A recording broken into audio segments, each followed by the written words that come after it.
Hi, I'm Debra Ann Mumm, host of the Be Real podcast and author of the upcoming book, Authentic Reset. And I am proud to welcome today to the chair, Katie Slimko. So we are here to talk today about being real and how to be authentic in life when so many things ask us not to. Yes. So welcome. Today we just get to be real. Yeah, I love it. And I kind of came as Katie today. So I'm kind of known in the community as Chamber Katie or board chair, whatever it might be. But I came as me today. So thank you for the platform just to come as myself. I love that. We talked a little bit about, how you play a role every day and not just one. Yeah. Right? I think especially as women, that happens to us where we end up playing a lot of different parts, we're the wife or the girlfriend, we're the mom, we're the daughter, we're the whatever the job that we have is. And then what about us? Mm-hmm. What happens to us in all of that? Yeah. Like, where do we even fit into our own lives sometimes? Yeah, it's hard not to lose yourself a little. Yeah, it's true. It's true. So for people that don't know you, that might be outside of the valley, give a little bit of history. I know, I remember you from Children's Museum when my kids went there. But oh my gosh, was that your first job? Yeah, so no, I moved here from San Diego, 93. Went to high school, Indio High School, so I'm a proud Raja. Oh, I'm an Indian. Yeah. And just really, I did not like the desert at all. No one's really probably heard me say that because I'm such a cheerleader for the valley. But when I first came from San Diego, I thought I am hightailing it back as quickly as I can. And I did something that I should never, you just don't complain to my mom. And I did. I said, Mom, there's nothing out here for kids to do, nothing out here for teenagers. I just can't live here. And she said, she kind of touched my arm and said, why don't you go do something about that then? And that's just how my mom is. That's awesome. Yeah, that's a lot of insight too to my world and my heart. Started volunteering at the YMCA and again, working with kids, for kids, Camp Oaks, surf camps, all the fun things. And YMCA of the Desert is amazing. They sent me to College of the Desert, got some ECE credits for early childhood education. Really, what it did a lot for me, but it started to really get me involved in the community at that point. And so that was probably, 95. And so I've been involved in the community since that time. Wow. Yeah. Community really matters. Yeah, it can be it can be hot, but if you have community, it makes everything better. Yeah. And then now you're with the chamber, so there was I kind of transitioned, through working at the YMCA and through that support, right? That community support that I got, it was nothing like I had experienced before. As much as I loved growing up in San Diego, I don't think I felt a sense of belonging, which is really important to me, which is something you'll hear me say in my Chamber of Commerce role now. A lot has to do with belonging, because it was really pivotal in my life. I think I could have gone any direction, if that makes sense. I really was at that place where I was had friends on different sides, and my life really could have taken a turn. But that sense of belonging and people really helping to support me and guiding me was really what changed, my life. And then I went from the YMCA to the Children's Discovery Museum, where I got to meet you and got to work with so many families in this community and just was given opportunity after opportunity. So, it's twofold. I was willing to accept the opportunity and put myself out there. Is huge. Yeah, even though I was afraid. My executive director at the Children's Museum said, Katie, we want you to go to Leadership Coachella Valley. It was the first class, inaugural, and I thought, I'm not a leader. What are you doing? Wow. I'm the wrong person. And she said, no, you're the right person. We're going to send you. And by the way, Rancho Mirage Chamber of Commerce, since we're in the city, is going to give you a scholarship. And we're going to put you out there. And anytime the media comes, we want you to hone in on that and be like the spokesperson for the museum. And I thought, again, what are you thinking? Do you even know who I am? And I thought, I have got these people tricked. They have no clue. But really, in my heart, I knew they see something in me. They believe in me. They're here to support me. They want me to succeed. And again, that was new for me. I hadn't felt that, where you're sitting with someone like your boss and they just want you to do so well and they're going to do whatever it takes to support you. And then when you have that in your heart too, you can't, that's something you can't take that for granted, and you can't let that person down. And so, worked at the Children's Museum for about 8 years. Lots of community involvement there, lots of exposure to donors and sponsors, and watching a nonprofit organization come together and what to do, what not to do, bylaws, volunteers. That was my education. Yeah. I feel you on that. Yeah. And I just poured myself into it. And I thought, I don't have kids. And I was working with people who were like, well, the day after Thanksgiving is here, and we want to spend time with our family. And I just thought, well, this is where I can step up. Like, I don't have kids, and so I'll do it. And I became that girl. I'll do it. And that became what I was known for, which is great because it taught me a lot, but it also, you have to also give yourself a break, and you have to also allow yourself to rest. And your life is very valuable, even if you don't have little ones at home. So that was a learning experience for me too. But yeah. To put yourself first on occasion. Yeah. That was just selfish. I wasn't going to do it. How do you do that now? Yeah. Oh, I do it all the time now. I know now it's not selfish. After the museum, went to work for Chambers of Commerce, and I think this is where more that life balance started to come to fruition. I had great mentors in the Chamber of Commerce industry who would say, it's okay to take care of yourself too. And I think this is a good time to talk about this too, since we've started, is, for small business owners, but I see it particularly in nonprofit executives. Man, y'all, these are the best people in the world. I mean, they work for great causes, serve the community to no end, do not stop, and do it so selflessly.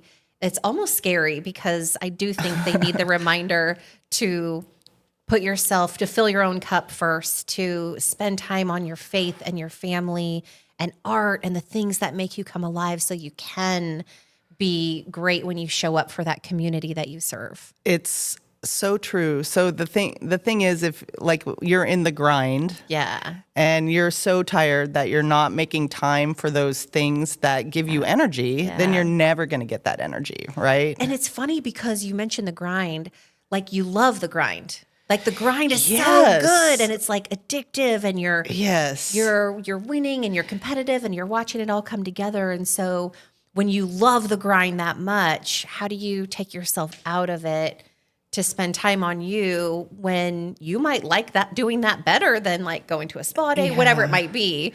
But you have what to do we learn like? it. Yeah. Right? How do you even know? So I was at a mixer and I was talking to my friend Jo, and she's like, I don't even know what I like anymore.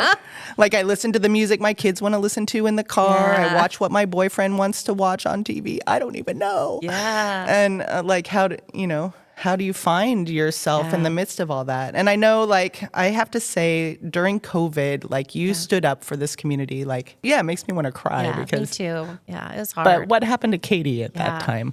It was hard because I did lose myself, but it felt so good. It did feel good I could see what was needed. And I feel like I learned about myself. Like, I can see a lot of clarity in chaos.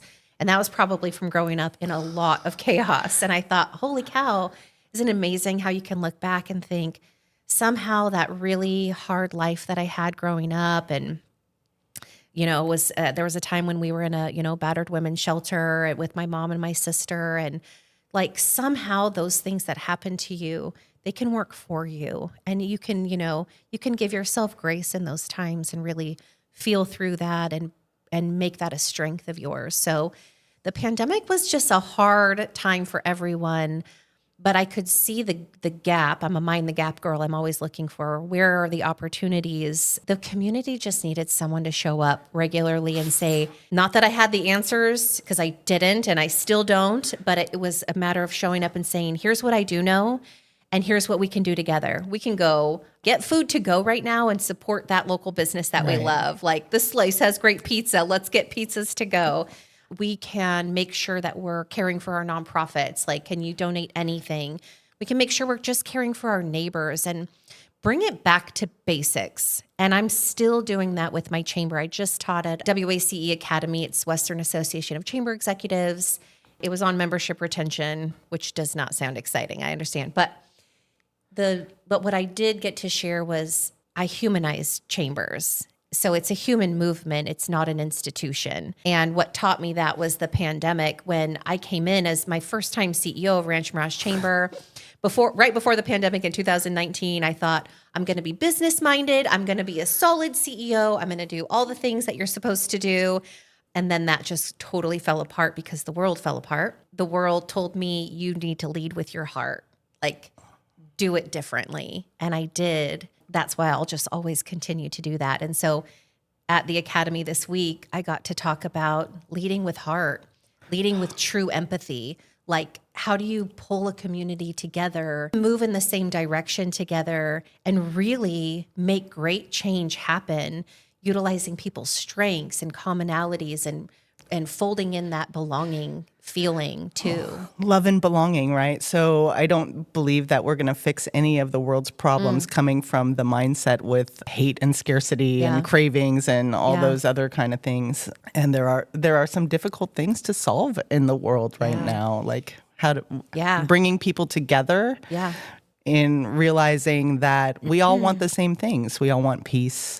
We want love. We want freedom. We want security. We want our basic needs to be met. We should all have housing and clothes and food.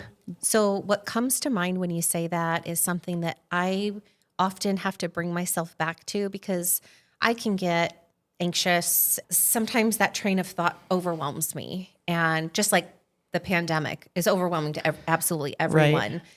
What I kept coming back to was when the things get dark, the world gets dark, be a light. And so I think everyone can interpret that in their own way and shine their own light. But I really hold that close to me. And I just think, how can I be a light today? We've noticed a change in the community, in the world, in the nation, in the state, right? This year has been a really uncertain time. Think? And so I talk to my staff and members and my board, and I'll say, like, listen, we can't change. There's a lot that I just can't change. And I'm okay with that. Like, I surrender to, there's so much out there, but what can we do? How can we bring a light? How can we bring people together? And if we all just focused on that part of things, like, you're so good at art and creativity, really touching people's lives. And if you just continue to focus on those things that you're really, really good at, and I can focus on these things that I'm really good at, that's how we're going to make great change in the world happen. From your heart, right? That's right. Those things. It feels weird for me to kind of not be part of the art community. Well, you're creating anymore. here. Yeah, no, I'm creating here and creating the book, like a broader way to be of service. Sometimes you're trapped in the chamber walls. So to be able to go to a larger conference and share with people on how to be real and lead from your truth and your heart and your energy and what lights you up. So what do you do when it's hard to find your light?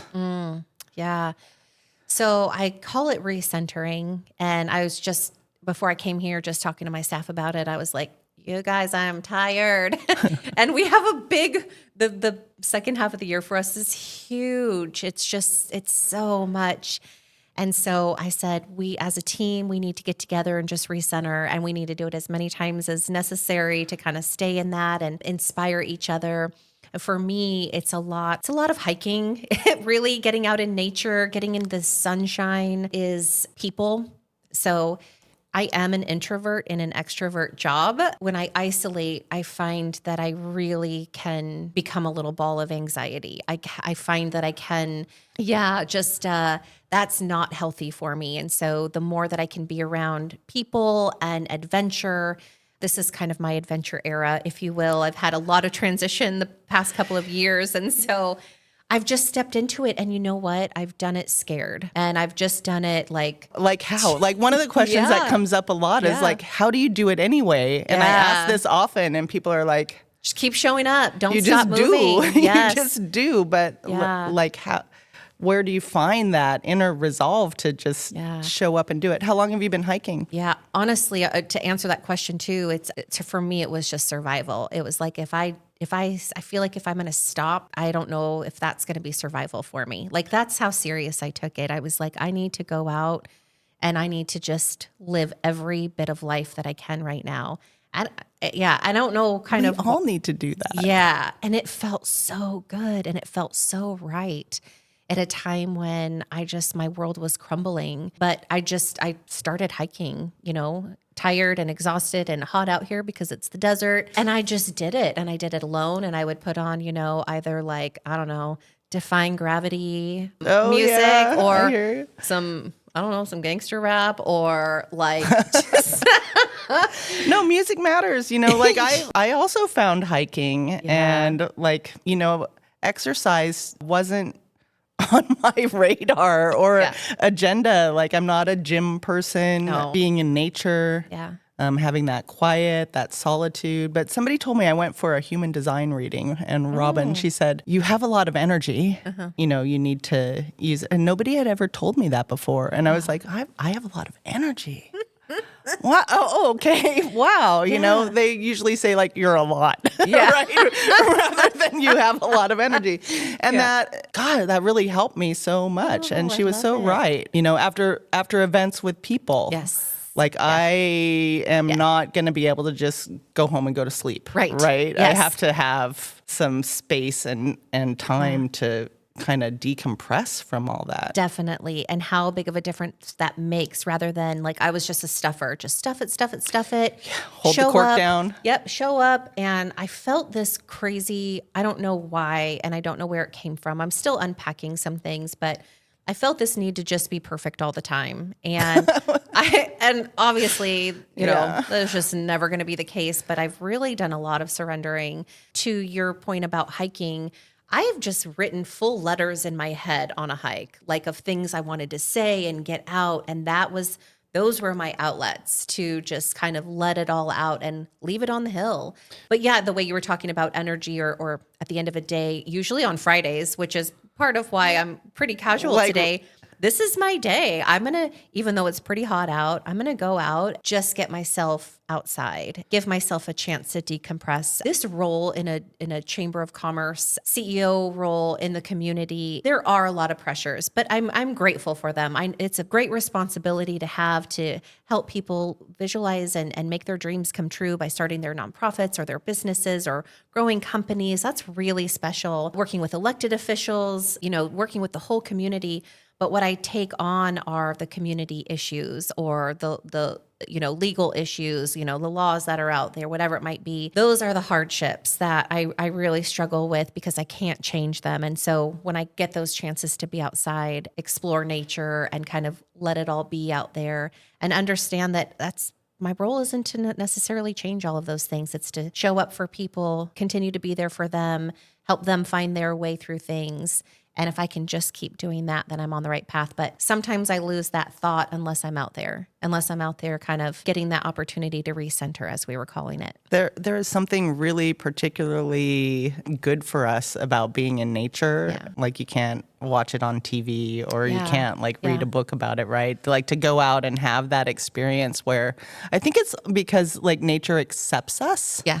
Yeah. They don't care. Nature doesn't care if you combed your hair this morning or what your hiking shoes look like or anything like that. Yeah. But to that point, I feel like it's such an interesting time in the world with AI everywhere, digital everything everywhere, which these things are great. These things are, changing our world and sometimes many ways for the better, right? Right. In times where you see that kind of shift happen, to me, king is always going to be high touch, real, be real. It's always going to be this human connection that we have, taking a minute away from all of that to kind of get back to basics. And so being able to have balance, I guess, in this world today is really important, and searching for the balance, filling our lives with it. So balance is a hot topic for me because, people think it's about like having the perfect schedule, right? And figuring, like the work-life balance and how much time I spend doing this or that. But balance is something like that's within you that you have to find within yourself, regardless of those external circumstances. And we're so driven by what's on the outside.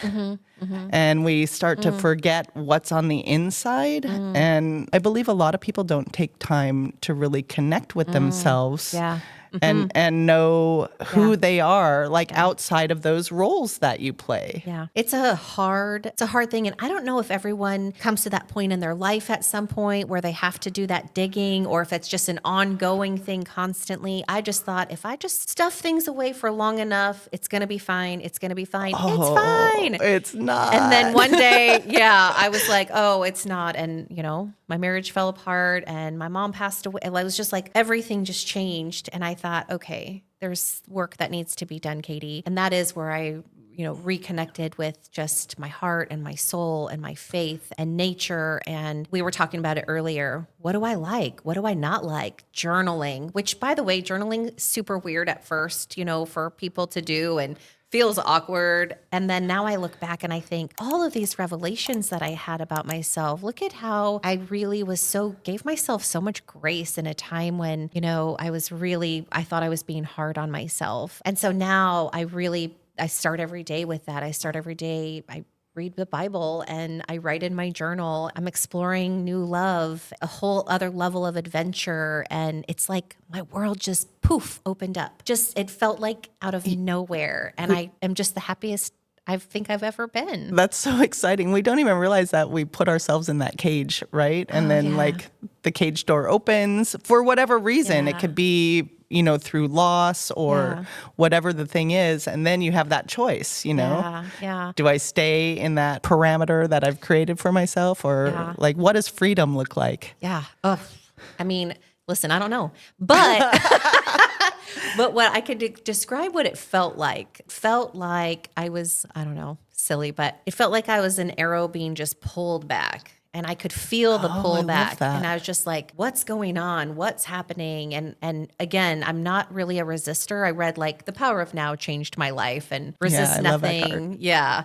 And so I was like, okay, you're just going to have to go with that. And you're just going to have to stay in the mess right now, I guess. You're just going to have to stick that part of things out and learn the learns, while you're here. And then I could feel life could feel it when it kind of let go. And part of that was me having to accept life on life's terms and then shooting forward, and I can still just feel it, and it feels so good. But it was a lot of reading books and personal development and professional development. For sure. And so you're doing the work. Yeah. Right? Definitely. I even looked into a lot of like sobriety, like what are the 12 steps? I've listened to the big book. Like I almost think everyone in the world should go through 12-step program, like dive into what that whole world means, what it means to us individually or people around us. Like I just found it fascinating, all of it. I'm excited about Elizabeth Gilbert's new book that's coming out in October, and it's essentially about addiction and the 12-step program and the loss of her partner. Yeah, she wrote Untamed, right? That's Glennon Doyle, you're right, I think. It is. Yeah, yep, no, right. She's Big Magic and Eat, Pray, Love, but now she's on this other path. She's in my Instagram feed for whatever reason. I don't know. Yeah. But it's just brilliant, And one of the things she said is like, the truth has legs. Her partner always said the truth has legs and it will stand up. So you might as well start there. Yeah. But how do you find it? Yeah. Like, how do you know what's true for you with all of these external influences? Yeah. Are you asking me to answer that question? I know you're doing the journaling and all of that stuff. Yeah. But like chapter 1, the reset, it's remember who you are. There's a reason I recommend journaling. Yes. And I even put like a picture of myself as a little kid next to my coffee pot in the morning, just to remember. I had to go back to, who am I? What's at my core? What are my beliefs? What are my values? What kind of life do I want to live? I do a lot of envisioning too. Like I really envision the future and what I want and my happiness and just day to day. What am I wearing? Who's around me? what conversations are we having, and work related, what kind of problems are we solving? I really do a lot of visualization because I really want to see all happen for my community, for my family, for myself. I feel like I was answering something and then I went off on. Like those negative self-talk and beliefs and all the things that we tell ourselves that are not true, the things like that hold us back. How do you begin to identify those things? Like, how do you know what's true for you and what's not true? I don't have answers to any of those questions. No, I'm still discovering, I'm still unfolding, I'm still unraveling, I'm still learning, and I hope I always do. I really hope I always stay in that space of discovery within myself. But I can tell you, changed the game for me and my heart. It was that I really felt like I was being sought after. And I'll talk about my, Christianity. I really felt like God was just coming for me and saying, I'm going to bring you through this time. It was and I was baptized in 24 because I could really feel God doing something different in my life. But it was almost just like, I'm going to come and I'm going to bring you back to where you need to be. And I don't know how to describe it, but I do have a picture of like Jesus and chasing after a lamb, and I have that up in my home too. And I just felt like I was being sought after, like, you're made for something more. You're made for something great. You're special. I know we're all special, but it was just, I'm not going to let you go down this path. I'm not going to let you, die or succumb to anything. It's going to be great for you. And that's just what I felt. And I was like, okay. And you listened. Yeah. And I mean, the word surrender comes up a lot for me. Like, just surrender. There's going to be, hard times and there's no answers necessarily, but, God's never let me down in the past and he won't in the future. And so I just hold that really dear. I think a lot of it is like letting go of the control that we want to have. Yes, girl. Yeah, and that is the scariest but most freeing thing. Maybe you were asking about freedom earlier. Right. But letting go of that control, we want it so much. I want to know what's going to happen. Yeah. I want to know. I have more fun letting go now than ever, with everything. It's so good, right? So 95% of the things that happen in life are out of our control, right? Yeah. So the only thing we can control is ourselves. Yes. And how we show up, right? And how we show up. So even through, I was just talking to someone the other day, divorce is excruciating. It's hard. But I could look back and say, I am proud of how I showed up. I'm proud of, how I showed up through that circumstance and through that time, even when it's so hard. And if we can continue to do that, kind of let go, but what can you do? How can you show up? What kind of person do you want to be remembered as? What's your legacy going to be? And I don't know if I have necessarily a legacy, but I know that when people talk about me, I want them to be able to say, yeah, she was genuine and kind. I think you do have a legacy, and legacy is different from ambition, like those tasks that we go for, right? It's not the degree that you have on your wall or the job that you do. It's the lives that you touch. Because if you go away, all of that stuff goes away. The degrees don't matter, none of those things, but it's way you make people feel and how we support others, and you really inspire others. And like for somebody who supports so many people in the community in so many ways, you can't do that unless you're supporting yourself somehow. Yeah, you're 100% right. What I love too about that is I do think there's a ripple effect too that we all have. So if you can impact or inspire or motivate one person, imagine now who they're impacting and motivating and inspiring too. But you're right. There has to be, you have to fill your cup and fill your vase and all of that.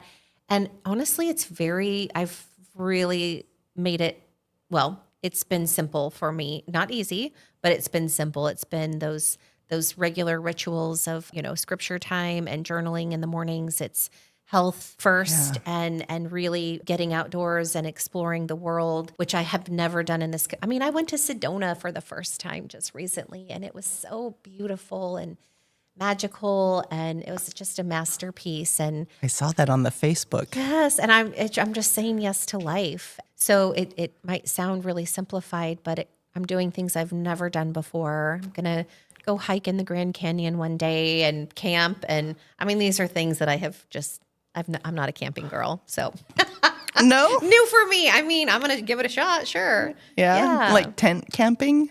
Yeah. Like where you, Not glamping. yeah, you carry all your stuff like in a big Yeah. backpack. So I have a weighted vest. I'm kind of like training. If my pack is, 30 pounds, I'm going to try to be ready for it. That's so cool. Yeah. And it gives you back so much. Yeah. So, like, if you were to hit the reset button Yeah. and you had to start over with your real life, would you be in the same place that you are now, do you think? Is there something that's called to you that you're not exploring? I think there's a lot that I'm not exploring yet. I have a list of things I want to write a book. I can feel these, I'm being You called to should. do some things, and I'm going to explore those. And so I've kind of, started on those things, but a reset button, I think I am who I am today because of every success and failure and person I've met and goal I and love that. and heartache. I think that all makes me who I am today. And for everyone, it makes you who you are. And so, For sure. Yeah, I And don't well, think and I- how you respond to it also makes Yeah. you who you are, right? yes. Yeah, And definitely. how you keep going and doing all the things. yes. Yeah. And the willingness, the curiosity about yourself. Because, like, honestly, I think people don't want to ask the tough questions. So when you're doing this work, like, there's no escaping that. If you want to know yourself, you have to know all of yourself. It's all tough questions. And I never shy away from the hard conversations. Whether that's a work thing or a friend thing usually, or anything else. I'm okay to have the hard conversations because usually that's where that magic is. And I think I've also watched people avoid the hard conversations. Oh, And it's so popular. sweep it under the rug type of thing. Yeah. That's just not my jam. I feel like Well, just pretend that didn't happen. yeah. Yeah. No, Yeah. Doesn't really get anybody anywhere. no, it is where the magic is because there's truth. If not, like you're hiding something. How we get into trouble, I think, is not addressing those things. Yeah. And we get farther away from our truth and ourselves. And then, I don't know, it's sort of... And I bet there's a part of everyone's life where we've spent time, hiding or keeping things secret or not wanting to, show the scars or shame, right? We were talking about a few books. Who's the writer of shame? Who studies shame? Oh, Brene Brown. Yes, Oh, yeah. Yeah, I went through her courses and stuff. Oh, And phenomenal. it's a lot to be vulnerable. It is. However, isn't that the best, real, authentic time to connect with someone when someone else is just their real selves and in showing the scars and showing, hey, this is where I've struggled or, I had people ask me like, why would you put that you were getting a divorce on Facebook? Like I've had people question like, why would you share that with everyone? And I was like, well, I don't know. Let me think about it. Social media, I try to show up as myself. Right. I try to show up. That's brave. Yep. And then it'll explain why your name is different. That's right. And and also it isn't all the time where I need things from my community. I know my role is to help serve and show up for the community and I'm fine with that. I love it. It does bring me a lot of joy. But I felt like I need people. Yeah. So I'm going to put myself out there and sure enough, your message, your inbox was just, it was, how can I help you? I've been through this. Would you like to get coffee? Would you like to talk? Here's a book that I read that really helped me. And every single person that reached out and just showed support, I mean, I was clinging to it. I needed it. It was okay with me to show up and be real. And I knew, be real.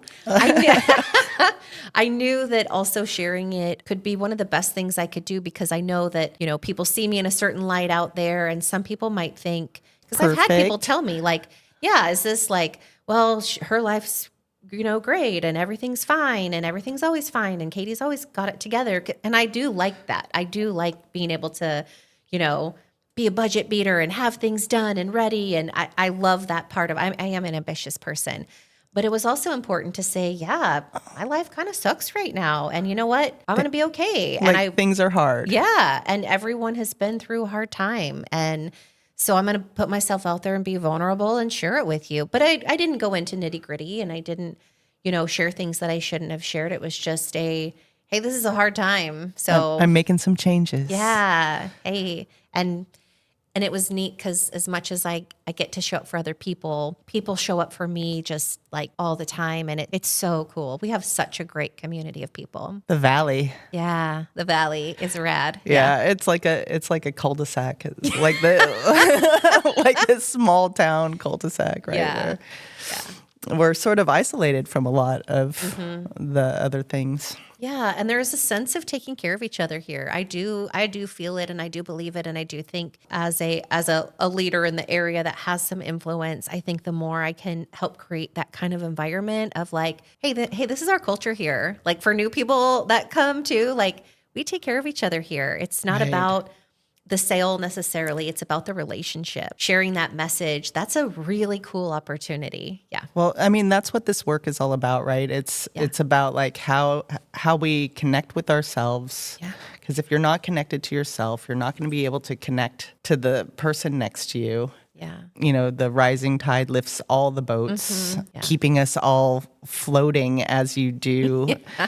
And it's, I think it's really nice because you are a person that looks super perfect on the outside, right? A lot of times it's nice to know that, we're human here, and that you do have struggles. Well, and I think that what you just said can save lives. Like, no joke. Like, I do think that if you can, if there's that perception that's out there, and you can help someone like resonate with your story, it makes you feel just less alone. And again, I guess we've been talking about belonging almost this whole time. There's a lot of loneliness that's out there, Oh, for sure. And some hiding and, things like that. And the more that, especially people, like if I have this cool platform because I've got this cool job, and by the way, it can go away at any moment, right? I know it's like everything. Yeah. Like 100%. COVID taught us that the whole world can go sideways. That's right. In like 1 second. Day.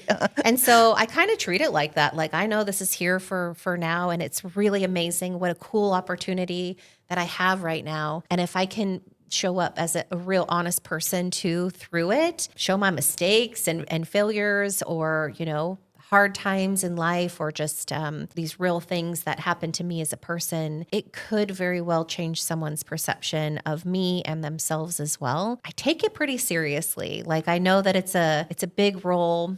To me, it's very big. It's exciting, and there's an opportunity and a responsibility there to not make it look 100% perfect. I mean, literally, like this is going to be sharing a lot, but I've started dating again, and I was like, oh, people are going to be, I could hear it. It's too soon. It's, oh my gosh, just the drama of it, because people like drama, and I like drama. But I was like, that's why we have TV. That's right. Yeah. But I was like, what's going to make you happy? Like going to all the questions you asked earlier. Yeah. What's going to make you happy right now? Well, me happy is learning to date someone again and love someone again and learn about someone again and putting myself out there, which is also so hard to do, but so much fun. And I know there's risk, and I know there's potential of heartache, and I mean, there's all the things, but what am I going to do if I don't do that? I'm just going to sit around and wait. I'm just going to sit around and let life pass me by. No, you're going to write your book and do those other things. I am. I'm really enjoying like living life as just as it comes. And it's so brave. Thanks. I mean, it really is brave. Thanks. Thank you. I appreciate that. Like, how do you, like, showing up as you, putting it out there? Yeah. Good for you. Yeah. And good for everyone. It's like how being real is really the basis for yourself. Yeah. Yeah. I mean, this is your life. You've got one life to live. And so do what's going to make you happy, do the right thing, stay principled, do what lights you up, and set your heart on fire, because you are going to turn around and you are going to do your best work wherever that is with whatever people. Is that's your right. Where your magic is, it's the magic for the world. Yeah. Right. That's right. Yeah. That's what you're your purpose. You are the perfect guest because you hit all, like, the reset is remember who you are, envision, seek the truth about it, then express, right? And that's where, like, I've been making a lot of content behind the scenes, kind of hoarding it all to myself. So this is sort of breaking the ice on everything. And then trust, find your faith. Through, if you're doing all of those other things, if you're like getting in touch with who you are, if you're having a vision for the future, because like, look, I'll tell you what, in my first first and only marriage, it's like I didn't have a better plan, and sometimes like life shapes you. Instead of you shaping life, you just fall into this thing. Okay, you asked me like 5 times to marry you. Fine. Like, all right, like, let's do it. And then I wasn't one of those girls that was naming my children in 6th grade knowing I would have a boy and a girl. And that wasn't on my plan at all. I'm grateful for my kids, but like, I didn't see that coming. Yeah. Wow. Because I didn't, it's just like, how society is and what you're supposed to do. Yeah. And some of the best miracles you just don't see coming. Yeah. I love that. Yeah. Oh, that is a good way to end it. Some of the best miracles you just don't see coming. Yeah. But you have to show up, right? You got to show up for yourself. Yes. Over and over and over and over and over again. One of the things I've been asking people lately is, imagine somebody that you would do anything for, right? You got it? Is it you? Yeah. Right. So good. And it's not like 98% of the time it's external focus. Yes. Yeah. And it's not like anybody is their own best friend or putting their oxygen mask on first. That's right. And this is a great reminder, when people get to sit here and tell their stories of their strengths and hardships and triumph, it is so important to remember that. I think we are hard on ourselves, and sometimes it's really difficult to want to do that because it doesn't feel natural and there's something wrong. If we continue to talk about it like we're doing here on this amazing platform and encouraging it, and even, as women and men talking about it together, how, it's really important also for men to have these conversations, to talk about everybody, how humans. They're talking about themselves. Absolutely. Taking care of themselves. It can be the change that could just be that tipping point in someone's life. You never know. Yeah. You never know. Yeah. That's what we're here for, to tip the scales a little bit towards humanity. Which is a beautiful thing that you've created here. Oh, thanks, Katie. And thanks for sharing so much of yourself today. Sure. Being real. I love it. Hey, thanks for being part of our podcast today. It's the first Be Real podcast, and I'm so excited to have Katie as my first guest. She's perfect. And thanks for joining us today on Be Real.